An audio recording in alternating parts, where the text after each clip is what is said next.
네, 한동훈 대표가 2달 전에 제3자 특검법 발의를 공언을 했다가 26일에 손바닥 뒤집듯 말 바꾸기를 했습니다. 한동훈 대표는 제3자 특검법을 발의할 자신도 능력도 의지도 없는 것을 드러냈습니다.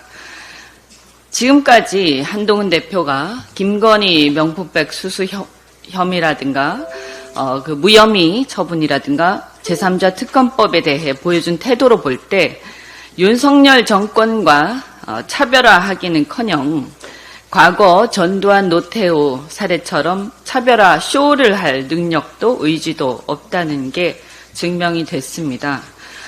과연 어떤 눈꼽만치라도 이 정권과 어떤 독자적인 의사결정권을 갖고 있는지 의심스러울 지경입니다.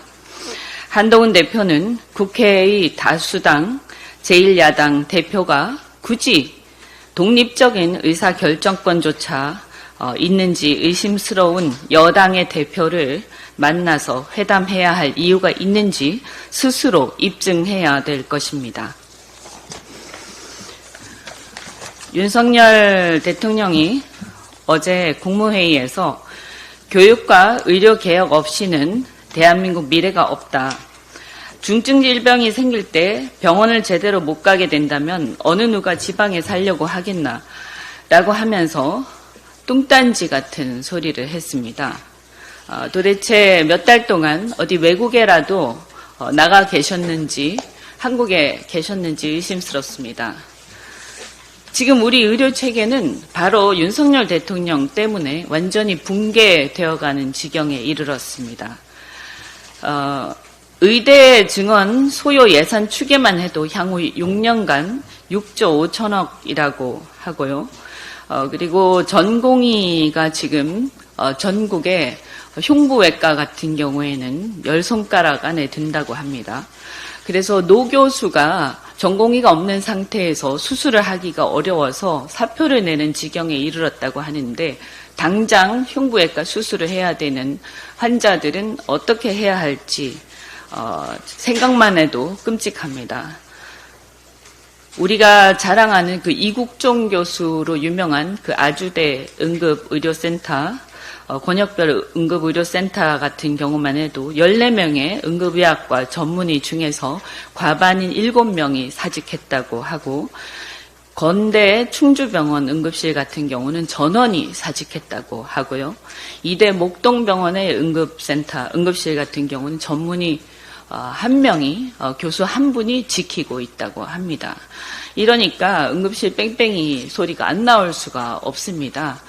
우리 당 특위에서 실태 조사를 하겠지만 당장 우리 주변에도 당장 어떤 문제가 생겼을 때 어떤 상황이 생길지 굉장히 아득하기만 하다.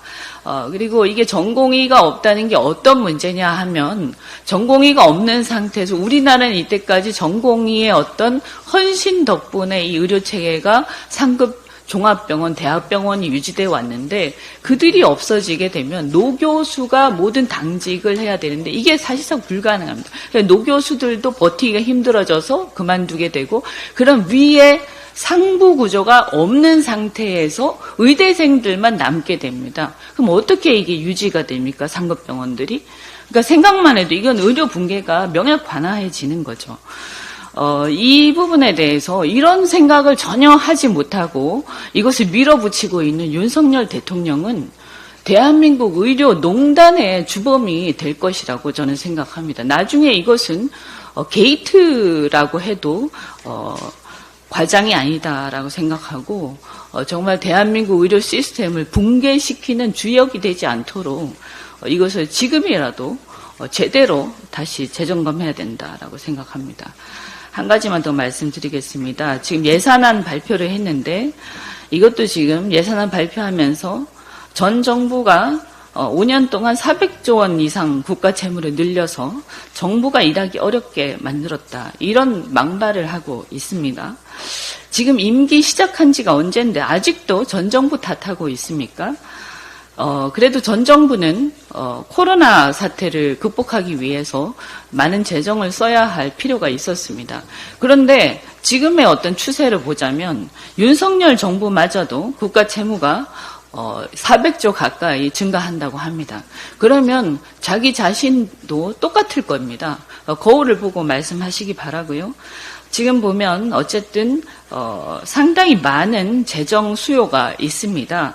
R&D 확대 등 미래 투자가 있고 저출생 기후 위기 대응 필요가 있고요. 그리고 소상공인 경기 동향인 BSI 지수가 굉장히 낮아서 소상공인들한테 투자해야 할 필요가 굉장히 많습니다. 이런 것들에 들어가야 할 국가 재정이 많은데도 불구하고 윤석열 정부는 지금 세입 기반이 훼손된 부자 감세 안들만 계속 내놓고 있습니다. 우리 당에서는 일각에서 저도 개인적으로는 금투세를 완화한다든지 이런 부분들에 대해서 일리가 있는 부분도 있다라고 생각하지만 문제는 뭐냐 하면 세수에 대한 대책이 전혀 없이 감세안만 내놓는 것은 퍼주기 감세고 무책임 감세라고 생각을 합니다.